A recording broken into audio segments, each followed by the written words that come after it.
Hello, everyone. This is Toshio Magari, a typeface designer, and I'm glad to present Igino Marini.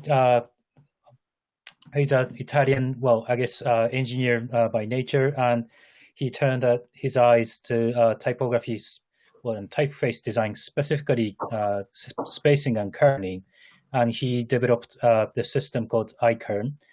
He's going to talk all about it. Uh, so yeah, and as a on a personal note, as a person who also spends a lot of time automating kerning, I have a huge interest in this talk. So yeah, let's start the presentation. Take it away. Hello, thank you for having me. I'm Igino Marini. I'm a civil engineer and I'm specialized in structural analysis and industrial robotics. I developed iKern, a system to automate letter fitting, and I provide a service based on that. I became interested in fonts because between 2000 and 2002, one of my hobbies was digitizing the felt types. Once I had finished, and it came time to do kerning, I realized that I didn't want and that could not do it manually. So I started to think about a system to automate the process. I tried to understand the current state of the art. I found nothing. I tried to use various mathematical methods designed for problems that seemed similar to me, but with no success. I could not resort to acquire the scientific knowledge, more specifically, the process of reading and assessing the reciprocal position of the letters takes place in the brain, and currently neuroscience does not provide any useful quantitative information for that. So I started building a theory. I stopped focusing on the shape of the letters, on the black, as if it were a geometry problem. I began to describe general mechanisms I imagined happening in a living entity called the white space, disturbed by the presence of static letters of any kind and shape. These mechanisms had to move the letters from when they were to where I would like them to be, where my eye judged them to be correctly placed. They all said only the eye can judge when the relative position of letters is correct. I accepted that as a spec of the work. This way I could address several aspects of letter fitting and generally of their designs, like the non-difference in importance between macroscopic and microscopic details, nonlinearity, optical illusions. Consequently, I have never pretended to make a system that defines two letters' ideal position, and therefore a system that would replace the eye. Rather, I thought of a system that would reproduce the expectations of my eyes, and to do that, it had to provide the set of all the possible and formally correct letter fitting configurations, provide the ability to drive the system efficiently to achieve the desired result. That's why I started to create a model in reverse engineering of the mental processes of observing. An act of introspection because seeing letters out of place is an evaluation when it is macroscopic, still it becomes a feeling when it is microscopic, with different degrees acceptable, imperceptible, questionable, slight, noticeable, annoying, intolerable. Acceptable is the gradation that provides no sensation, because reading is an unconscious act. For reasons of efficiency, we do not see letters but words, but this can only happen by appropriately arranging the glyph with an underlying regularity, a Gestalt type of regularity that triggers a Gestalt type of grouping phenomenon, so as to not attract attention, which is a conscious act. The misplaced letter attract attention and produce sensations. I talked about living white space and mechanisms. Now a brief introduction. iKern is a system to optimize legibility and readability at the same time.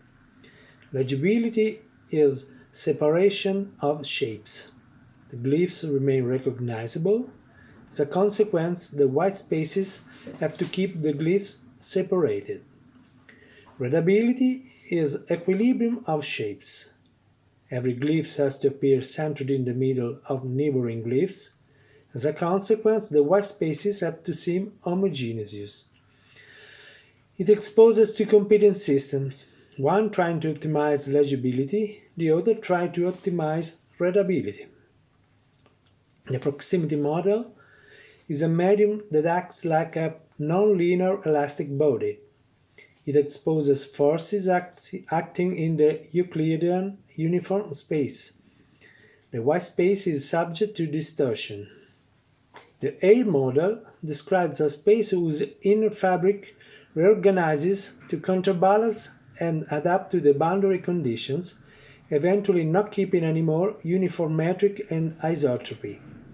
It exposes latent information in the non-uniformity of its fabric. The white space is subject to perturbation. At this stage, there is no typography yet, only a set of mathematical objects representing the context in which the work of imagination takes place. The study of the distortions and perturbations offers all the information needed to create a correlation between a geometrical space and an optical space, a non-uniform space, a space with a density. That is the information used by the mechanisms. Mechanisms analyze the white space. Mechanisms classify glyphs. Mechanisms move glyphs to make them go to the right place. Mechanism is an object that receives an input. It may be a user input, a glyph classification, information about the environment. This information may be the geometry of the glyphs, the relative position of the glyphs, information about the state of the white spaces, and this information consists in the stress state as coming from the proximity model, or the perturbation deformation effects coming from the A model. And the mechanism can also receive messages from other mechanisms.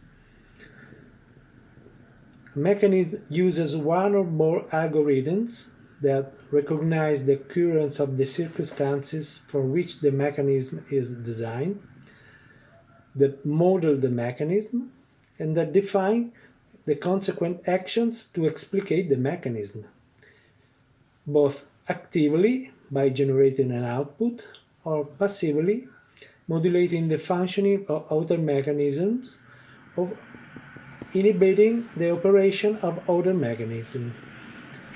A mechanism provides outputs that are parameters, displacement, properties, classification, or messages for other mechanisms.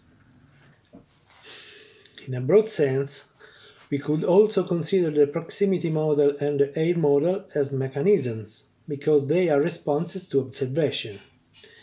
In fact, one could say, by bringing two letters closer and closer, at some point a mechanism must arise to prevent that, otherwise the letters would collide.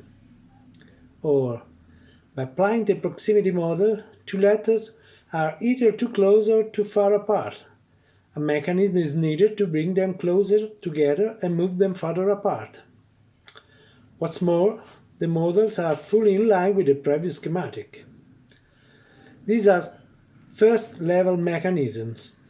Other mechanisms descend from them and respond to less vague observation. There are analyzing mechanisms.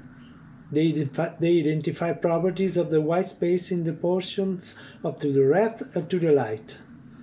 They are obtained by integrating point by point along the contours geometrical features, meaning morphology, the stress state generated by the proximity model, the different perturbation deformation effects as generated by mechanisms in their model.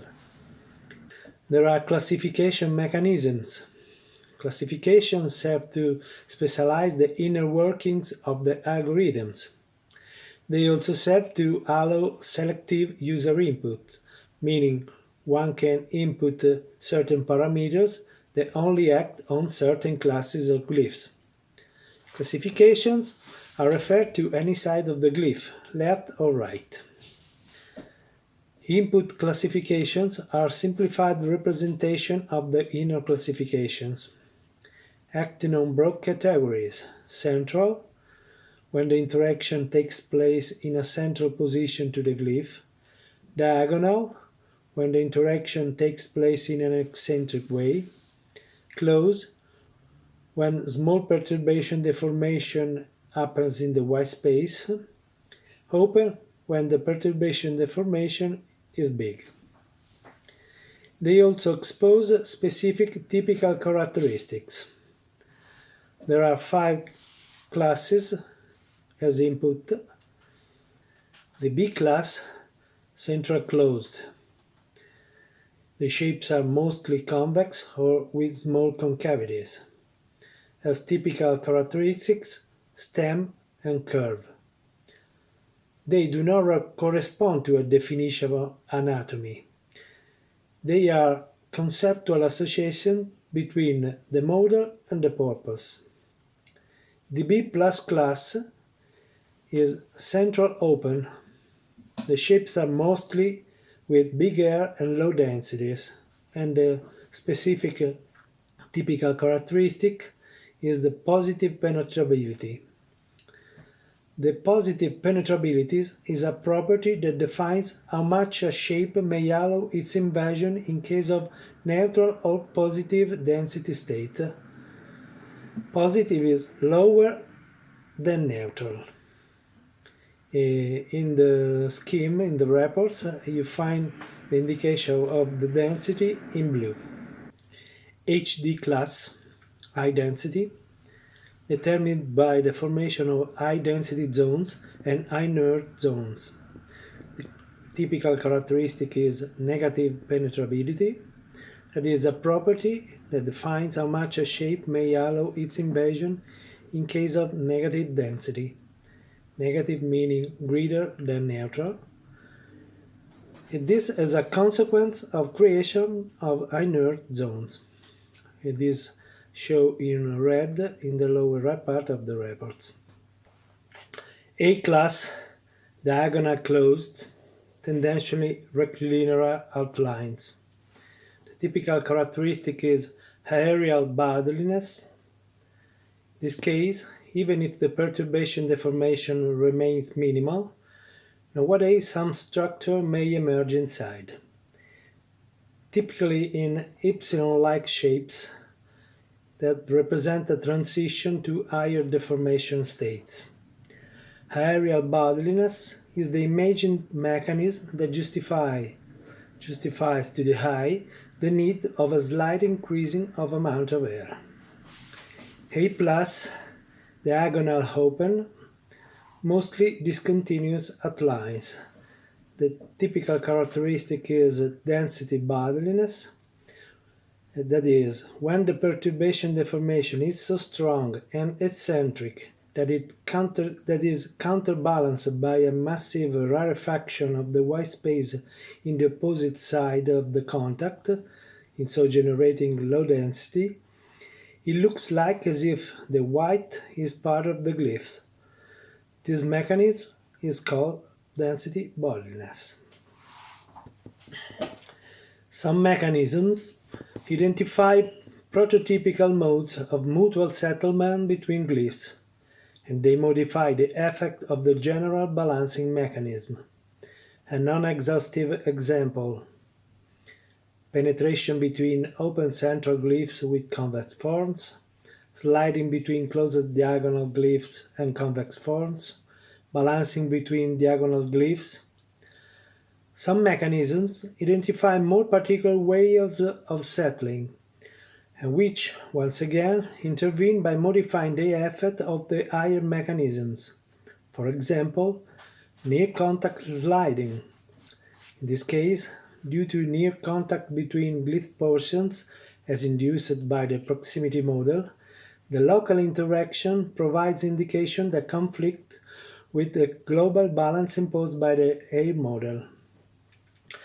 A mechanism is needed to analyze this interaction and compute a subsequent further sliding locally, since sliding is approaching and the eye recognizes that that is not enough.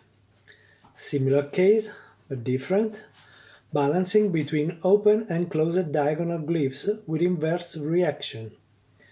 The reaction induced by the A at the foot of the T may become preponderant over that of the upper arm, so that the proximity models takes over the A model. The eye recognizes an inconsistency in the behavior of the open diagonal, that of interacting at the top and inducing low density at the bottom, the density bodiliness mechanism I talked about before. So, a mechanism is needed to inhibit the action of the proximity model retroactively. These are just some examples. The catalog counts over 200 mechanisms and growing, based on more than 40 properties of the white space. What I wanted to make clear is that every mechanism is created with a purpose, but is always inspired by an observation, by something out of place that needs to be regulated. And every time a new font challenges what has been codified, the mechanism is refined, extended. Over the years, this process led to the creation of inherently general algorithms. As can be seen, there is a hierarchy of mechanisms that proceeds from general to particular, the proximity model and the real model. Below, the prototypical interaction mechanism. Below, second-order specific interaction mechanisms. The same happens for the properties. There are properties, and below perturbation and deformation and straight state analysis, and below the geometry of the glyphs. The global to local direction of the hierarchy shows how the model approximates the theory, but we can follow this hierarchy backwards. Information travels from the particular interactions that are only locally relevant in portion of the glyphs to the general, to interactions that globally affect the glyph in its entirety. This model replicates the processes of generalization and abstraction that occur in layers in the cerebral cortex. It is the architecture itself that favors generalization over and above the algorithms.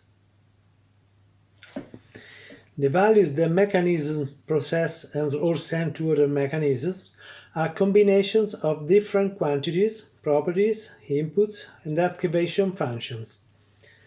It is possible to do it easily because most of the variables in iKern are dimensionless, meaning they are independent of units of measurement and are values that mostly vary between 0 and 1. Because any value is divided by A0, that is the amount of air a vertical line gets in the proximity model.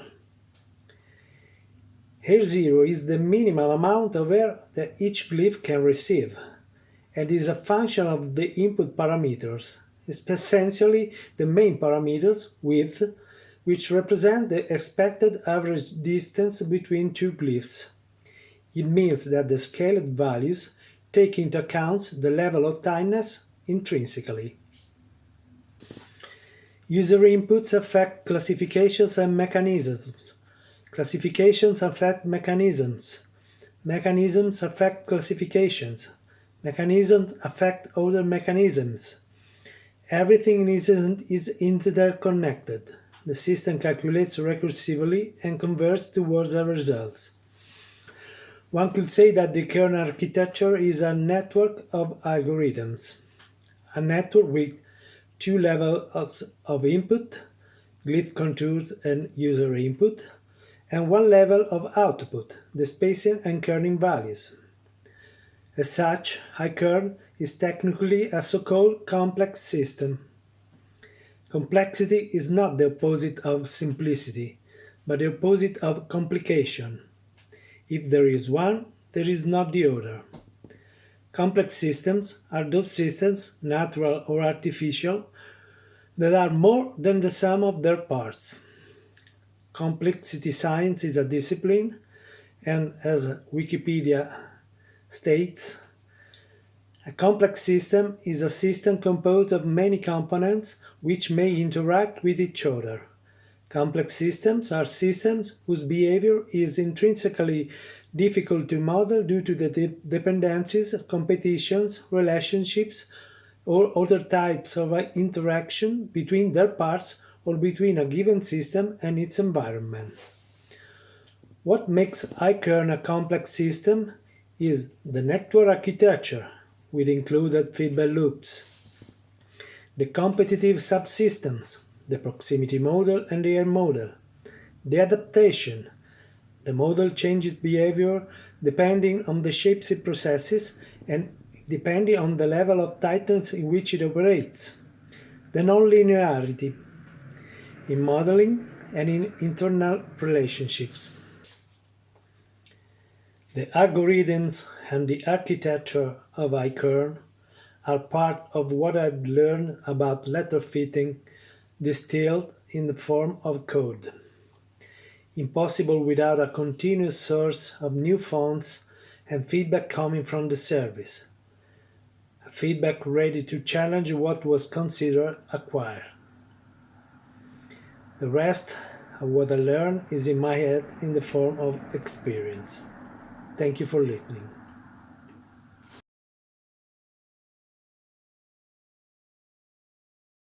Thank you very much. Hey, is there any question?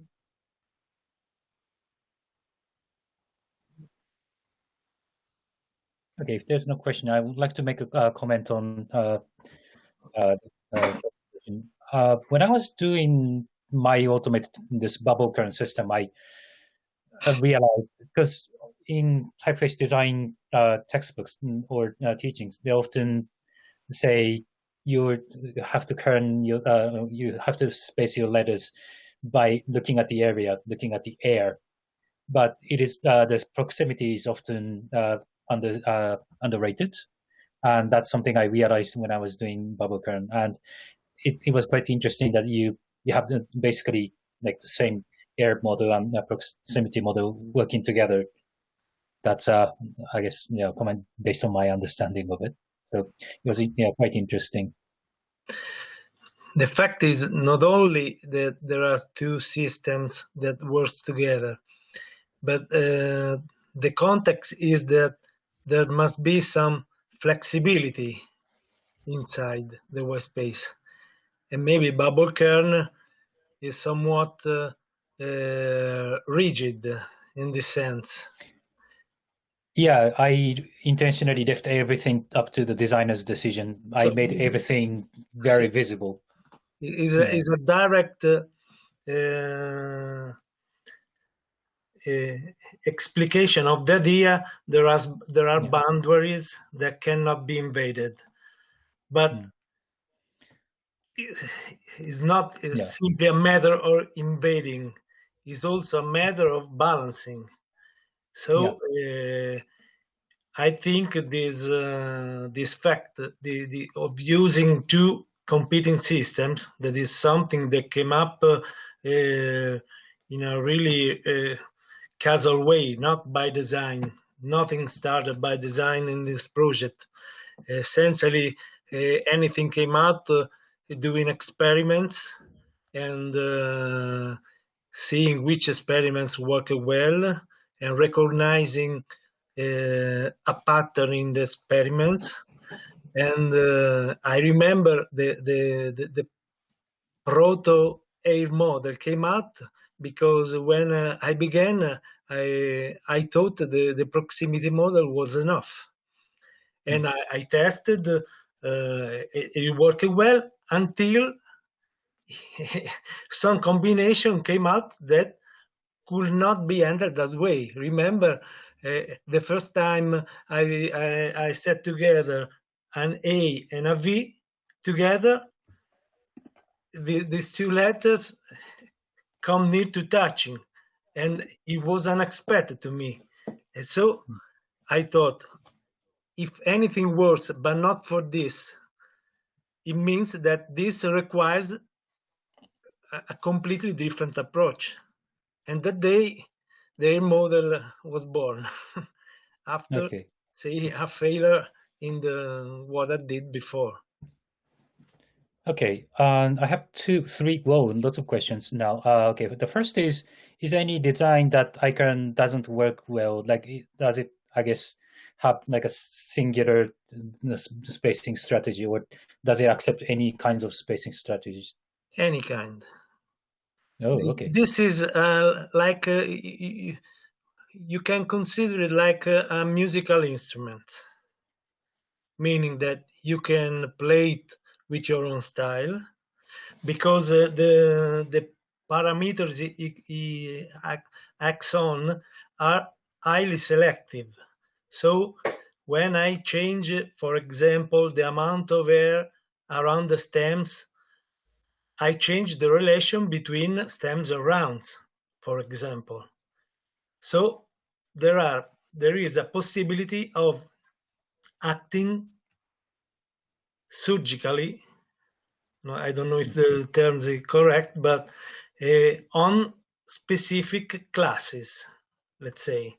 So, for example, I often discuss with clients if the diagonals need to have more air, less air, and I notice that everyone has a different concept of how this kind of configuration has to be handled, because someone likes it more tight, someone likes it looser. It depends on the design. So I needed to provide a system, to have a system that made me change this kind of configuration in a direct way. So when I say it's like a musical instrument, I would say it's not like a guitar, for example, but more like a piano, meaning that a guitar is something you act manually. You have a big control, you touch the string, you can have some effects. A piano instead is an abstract instrument. When there is a mechanism, the hammer, the string, and you only act on an abstract structure that is the key. The key is a structure that has a note, has a velocity, so you can make a louder sound or a softer. So in this sense, iKern is like a program with a lot of keys. Hmm. They are not notes, but the concept is that abstract notes. Okay. So, right. So now we have several questions regarding the workflow. When you have when the typeface designer has a glyph source file, what happens? Do they commission you to Kern, and do you exchange glyphs file or source file, and do you change side bearings too, or what kind of interaction happens? The interaction is very simple. I would like to say before that the service is, I didn't develop iKern for setting up a service. The service came out naturally the moment I decided to give more time to this project, and it became my work. But when I interact with a designer, there are two kinds of interaction: the first time interaction and further times, because the first time a client approaches me, and we can talk about what is the destination of the project, and if more display, less display, more tight, less tight. I take into account this. But since I developed this system to provide a global letter fitting, meaning spacing and kerning, because one can act just on kerning or just on spacing. Is meaningless. Spacing and kerning are database values. So what's important is the couple, is the pair of them. I provide what I think is the best setting for that type of cases. And over time, I built some experience, and often this coincides or is very near to the expectations. Obviously, if there are something I set in a different way from what the designer expects, we can talk. If it is possible, if the request is something that do not degrade the quality of the letter fitting I provided, I'm available to modulate it. So it's very easy. And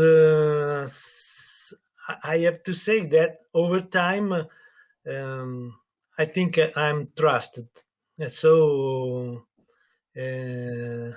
I'm given less input or no inputs at all, and the result, because what I look for is not a bureaucratic work done. So kerning has to be done. I made it.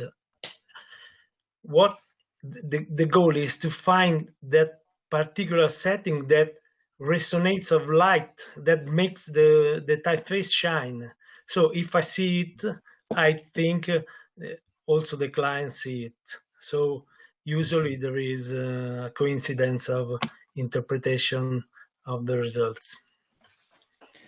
Okay, so I guess another workflow related question. What kind of source file do you accept, and what kind of stuff you send back to the client? Is it like, in the end, do you send like a feature file, or? If I usually I send back the same fonts I receive. So the standard format is UFO. So if I receive an UFO, I send back an UFO with new spacing and new kerning. That's all. I have my own interchange format but this is used by a script to import this data into the font. So no, I can't support the natively glyph files, because glyph files, the glyph format contains a lot of information that only makes sense inside the application, and so can only be handled inside the application. While I work on Windows, only on console scripting using the workflow is a font editor unaware. Okay. I have my own question. Does it handle diacritical collision situations well? And related to that, if you think about other writing systems, let's say index scripts that actually have connections at the top, is there like a way to ignore certain levels of letter spacing? I made an experiment by request years ago, I remember. It is possible parametrically to define which is the area of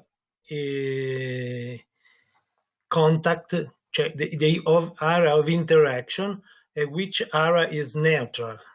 The same way when the glyphs, for example, may overlap or not, for example, is because there are certain portions that cannot be invaded, and other that can. So this can be defined. And if there are zones that can overlap, so that also for Arabic, for example. They can, because there is no because the collision in that portion is allowed. There is a system that acts in post-processing that prevents collisions. And to do that, not only it analyzes the distances of the contours, but it also analyzes which portions can be invaded and which not.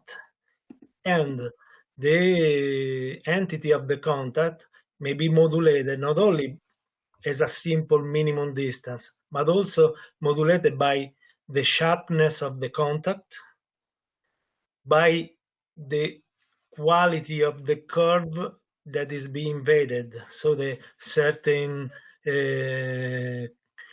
curve can be invaded more, certain less, and so there is also a flexibility in how to glyphs touch themselves, which is something, I repeat, happens in post-processing because it's not handled in the models I talked about, but is something that is follows a specific need, the one of not having specific parts to touching, for example, accents or similar elements. There's one question. Well, he says it's just kidding, but I think it's an interesting question, which is that is there any chance that it will be open source, or maybe that packaged in a way that a typeface designer can do themselves? Like, how does it look to you? Like, does it look like a pipe organ in a cathedral with tons of controls? Is it something easy for many people to use? This question has two questions. One is iKern as a tool. This is a one-man project, and the most of energies I put in are on the development of the models, and very little on the interface. And as I am an engineer and not a designer, my idea of what is an interface to have a total control of what I do is probably not congruent with the idea of a designer. Probably, as I said, look at it like a musical instruments, but the interface may seem more similar to an airplane console, having thing to check if the models is working well, if and all this, let's say, security information. So there would be a work to make it usable by someone that does not know how the system internally works would be needed. And this is not something I am prepared, because I'm not a programmer, I'm not a coder, and I'm not a designer. I'm an engineer. During my career, I always developed myself the code I used, even for structural analysis, because this is I always wanted to do things my way, but it's done my way. It works well for me. So this connect to the second question, may be open source. This is a different question. At the beginning, I had tried to sell this the program, but without success, because no one ever offered me €1 for the program. So I thought it was not so interesting. In a second phase, I was not. I would not like it to be open source for a simple reason. First of all, it became a work, so I had to work, because I stopped my engineering career, and full-time worked on this. But it's not it's secondary, the economic aspect. The fact was that this kind of development, as I said, it was an act of introspection, of imagination that dured years and years. And as such, it had to be done by myself alone. It was it was like exploring. I was not building something. I was discovering something, and the mindset was that of the explorer. And this is something you have to do alone, and and alone, because to make iKern, I had to have a lot of ideas, have a lot of eureka moments, and this is not a process that happens without preparing it. You need to focus on the problem. You need to enter a mental state for which the idea arises. And this is not something I thought that was good for collaboration. So there has been some years where I thought I have to do that because that's the only way to do it. Now that the development is proceeding but slower, I think the help of someone else may be good for the project itself. At the same time, the passion of the discovery there was years ago, today is become more routine. In this sense, I will be open, but considering one fact, what I did is not developing a tool. I made a research. I built some kind of knowledge that didn't exist from my point of view. So I made what normally is done by an industry or is done by the academy. Research, my interest, the fact that I kept on insisting on this project because I like the research side of the development, not the business side in itself. So, having done a research, I think that it could become open source the way a similar project become open source with a proper funding. Because I funded myself, I funded with my work on the service. So if there are if the circumstances make it possible, today I could evaluate it. Otherwise, I have every plan from A, B, C, D plan from now to my age of retirement. That is not so far because I'm 57 and the time is running. So it will come a time when I will stop working at all. Okay, so there's another question. Has variable font, the emergence of variable font, affected the iKern? For example, kerning that's good for interpolation. If you have capital T and lowercase v, that as it gets bolder, so it slightly needs to be opened. And at one point in the middle, the T and V might be too close. Sometimes you might need to radically change the spacing, something like that. So is iKern good for that kind of like interpolated kerning? I guess that's a question. I reject the idea that even exists kerning for variable fonts. Kerning exists for shapes.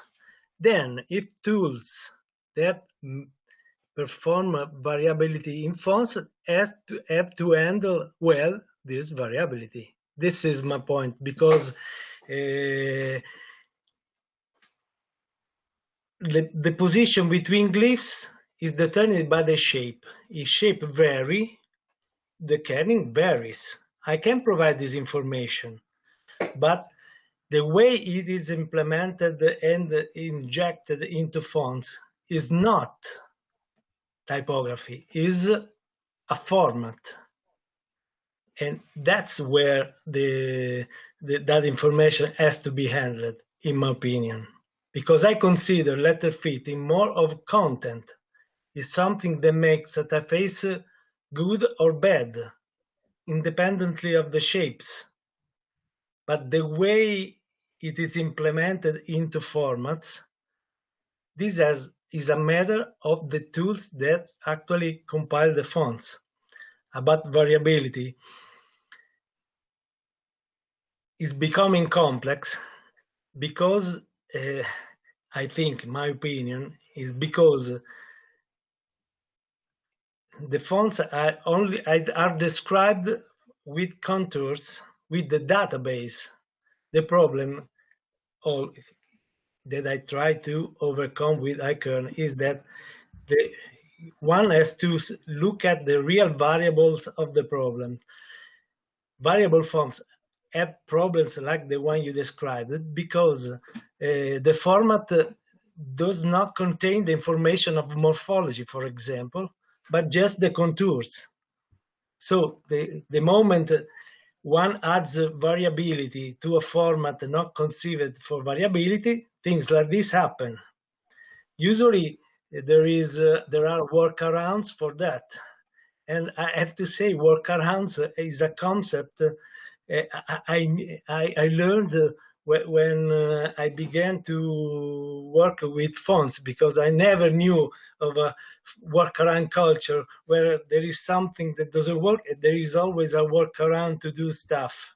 Because when I worked as an engineer, workaround were not allowed, because in my work, if I do something wrong in my work, it may happen that the people die, for example. So workarounds are not allowed. Instead, when I began to work with font technology, I remember at the beginning when having to import data into font editors, there's a workaround because there is a bug, so you do that in that way and it works. No, workarounds is something that I don't like. But if there is a format to provide data that is needed for the tools, I can provide any data the tools need. But as I said, I don't want to enter this field because it has no sense to me. But okay. This is another my question. Having worked on this automatic kerning tool, the one problem I always have is that to humanize the resulting kerning data is huge, and kerning is sometimes web designers or engineers might want to remove from the font data. So, if you want kerning data to be efficient, is there any countermeasure to this bloating kerning data? Is there efficiency mode? This for this question, it applies the same context I told you before, meaning I provide the data. If the data don't fit the format, it shouldn't be a problem of the data, but of the format. I know that all this industry is based on the backwards compatibility with formats that are decades old. In my case, the number of kerning pairs generated is not that much. I didn't have any problem, never had a problem of too much kerning that did not compile in fonts. So the efficiency, this is make me think to another aspect I said. One thing, so efficiency, I cut all the pairs that are below 10 units, 20 units, and so on. But this is not what I have in mind. I had in mind when I began this project, because, as I said, small details have the same importance as big details in type design. At the same time, even at 3 units kerning, to my eyes, is as important as a 100 unit kerning, because it depends on the context, it depends on the shapes that needs that kerning. Obviously, asymmetric glyphs require a bigger kerning, but I tend to think that kerning is like salt. So not too much, not too little, but the right. And this is somewhat called granularity. I'm happy to provide a system that is very granular to the unit. Then, if one don't want that result, it's like a JPEG picture. One can resize that, one can filter that, because spacing and kerning values are just integer numbers. If one wants them scaled down, want them filtered, can. I will take separate the content from the implementation into the fonts. The numbers not necessarily need to be the same. If one want less pairs and want to filter, can filter, but this is not something that has to be tied to as original output, but is a post-processing modification. It's like if one takes a camera with 100 megapixel and says, hey, but I want smaller pictures. Take it, go to Photoshop or scale. This is the concept, I think. Right. So we're running out of time. I guess I'll finish with one last question, which is that you talked about you had like while you're doing research and development, you had like eureka moments. Have you written or presented about those moments in like publications or presentations before? No. But I have to say that one of the reasons I kept on developing iKern is because I like those eureka moments, the excitation, the one proves when has idea, because also understanding how these moments come is a way to understanding oneself. I think I understood the way, in my case, obviously, the way ideas come, how to trigger them, how to have them growing and explode.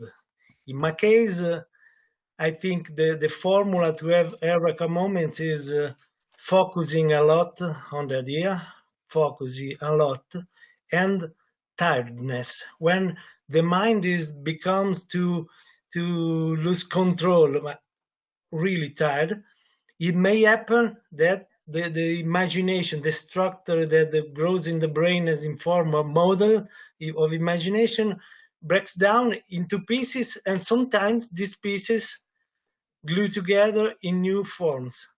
Tiredness maybe is since I don't drink alcohol, I don't take drugs, I don't drink coffee, so maybe an artist may say I use many use drugs to have an aspiration.